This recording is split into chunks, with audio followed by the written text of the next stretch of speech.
অনুষ্ঠান বাড়ির প্রসাদ খেয়ে গ্রামের একাধিক মহিলা পুরুষ শিশু অসুস্থ হয়ে পড়েছিল।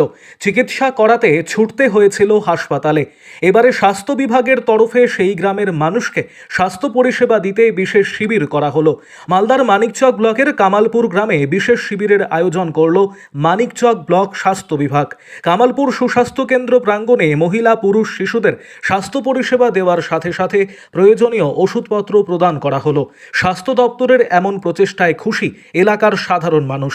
এই কামালপুর গ্রামে গত বৃহস্পতিবার রাতে একটি বাড়ির পুজোর অনুষ্ঠানের প্রসাদ গ্রহণ করেন গ্রামের বহু মানুষ। পরের দিন থেকেই পেট ব্যথা সহ একাধিক উপসর্গ এবং বিভিন্ন রোগ নিয়ে রীতিমতো হইচই পড়ে যায় গোটা গ্রামে। শিশু থেকে মহিলা পুরুষ কেউই এই অসুস্থতা থেকে রেহাই পায়নি। তড়িঘড়ি একের পর এক গ্রামবাসীকে ছুটে যেতে হয়েছিল মানিকচক গ্রামীণ হাসপাতালে। চিকিৎসার পর কিছুটা হলেও সুস্থ হয়েছে অসুস্থ মানুষজন। তবে গ্রামে যাতে কোনোভাবেই এই রোগ না থাকে, সকলের যাতে চিকিৎসা করিয়ে স্বাস্থ্য পরিষেবা দেওয়া যায়, সেই লক্ষ্যে মানিকচক ব্লক স্বাস্থ্য দপ্তরের উদ্যোগ গ্রহণ করে। শনিবার মানিকচক ব্লক স্বাস্থ্য আধিকারিক ডাক্তার অভিক শঙ্কর কুমারের নেতৃত্বে গ্রামে বসলো একটি বিশেষ ধরনের স্বাস্থ্য পরিষেবার শিবির। শিশু থেকে মহিলা পুরুষ সকলকে চিকিৎসা পরিষেবা দেওয়া হলো এই শিবির থেকে। প্রয়োজনীয় ওষুধপত্র প্রদান করা হয়। গ্রামের 20 থেকে 25 জন এই প্রসাদ খেয়ে অসুস্থ হয়ে পড়েছিল, এমনটাই বলছেন গ্রামবাসীরা। তবে গ্রামবাসীদের জন্য যেভাবে স্বাস্থ্য দপ্তর এগিয়ে এসে শিবির করে পরিষেবা দিচ্ছে, তাতে খুশি গ্রামবাসীরা। আরও আপডেট থাকতে আমাদের ভিডিও শেয়ার ও ফেসবুক পেজটিকে লাইক করে ফলো করে দিন। চিকিৎসা তো মানে গ্রামে একটা পুজো ছিল রাত্রেবেলা। কোথায় ছিল পুজোটা?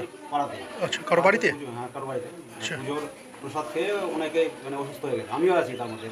কতজন অসুস্থ হয়েছিল? মোটামুটি 20-25 জন বা 30 জন এরকম।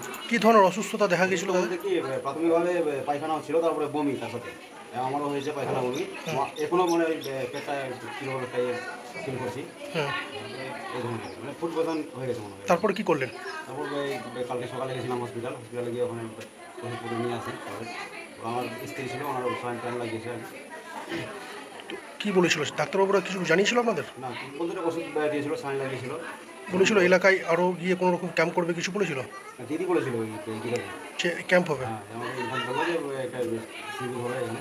কী হচ্ছে আজকে শিবিরের মধ্য দিয়ে কী পরিষেবা দেওয়া হচ্ছে? পরিষেবা বলতে ট্রিটমেন্টের ব্যবস্থা, যা অসুবিধা ডাক্তারবাবু এসে শুনছেন আর কি সমস্যাগুলো দেখছেন সবার।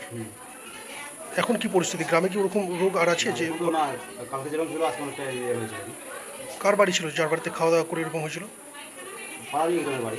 কি কি ছিল তার বাড়িতে অনুষ্ঠান? সত্যনারায়ণ পূজা। আর সেটা খেয়ে এরকম অবস্থা? পূজা প্রসাদ খেয়ে সব সুস্থ হয়ে গেছে। এখন আপাতত ঠিক আছে গ্রামে? হ্যাঁ, ঠিক আছে। ভালো লাগলো আর কি এরকম করছে। এই দুদিন ভালো নিজের নাম প্রাথমিকভাবে যে একটা উদ্যোগ নিয়েছেন, এটা খুব ভালো। গ্রামে এসে যেহেতু ওখানে হয়তো অনেকে নাও যেতে পারতো, খুব ভালো লাগলো আর কি। আপনার নাম? আমার নাম গোবিন্দ মাহাতো। কোন এলাকা এটা? এটা কামালপুর। সাবসেন্টারে একটা ক্যাম্প করতেছি স্পেশালি। গতকাল আমরা একটা খবর পাই যে গতকাল কোনো একটা এখানে লোকালি একটা বাড়িতে কোনো একটা পুজোর অনুষ্ঠান বা কিছু এরকম ছিল, যেখানে ধরুন খাওয়া দাওয়ার পর বা খাওয়ার পর একটা বিষক্রিয়ার জন্য পায়খানা বাচ্চাদের বড়দের গর্ভবতী মা ছিল একজন, ওনাদের পায়খানা পেচ্ছাপ আপনার ঘন ঘন বমি জ্বর এসবের লক্ষণ দেখা যায়, মানে ফুড পয়জনিং স্বাভাবিক, মাথা ঘোরা মাথা ব্যথা এগুলোর জন্য। তো আমাদের আশা দিদিরা সঙ্গে সঙ্গে ইন্টারভিউ করেছেন, দিদিরা খবর দেন আমাদের। তো হাসপাতালে ওখানে কিছু চিকিৎসা হচ্ছে, যার জন্য এই পুরো এরিয়ার জন্য আমরা একটা স্পেশাল ক্যাম্প করছি। যারা ওই কালকের ঘটনাটার সঙ্গে যারা এফেক্টেড হয়েছেন, যারা ভিক্টিম আছে, তাদের জন্য ওটা স্পেশাল ক্যাম্পটা অর্গানাইজ করা হয়েছে। হাসপাতালে কি স্যার কেউ ভর্তি হয়েছিল এরকম কিছু হয়েছে? গতকাল দুজন বাচ্চা এবং একজন গর্ভবতী মা যায় হসপিটালে, আশা দিদিমণি নিয়ে যেতে হয়, তাদেরকে প্রাইমারি চিকিৎসার পর ছেড়ে দেওয়া হয়। কারোরই খুব সংকটজনক অবস্থা ছিল না, যার জন্য আরও কেউ এখানে এফেক্টেড না, তার জন্য তাদের জন্য স্পেশাল ক্যাম্প আছে অর্গানাইজ করা হয়, যাতে এটা এপিডেমিক না হয় বা অন্য কিছু না হয়, ডায়রিয়া না হয়। কি দেখলেন, কেমন পরিস্থিতি? এখানে এখন আপাতত সিচুয়েশন আমরা কনফার্ম, কিন্তু সিমটমস এখনও কিছু কিছু আছে। তো সেগুলোর জন্য আমরা আজকে দেখে ওষুধপত্র যা প্রয়োজনীয় দেওয়ার দিলাম, যদি কোনো টেস্ট লাগে লিখে দিলাম, তো আমাদের সুইচে দেওয়া।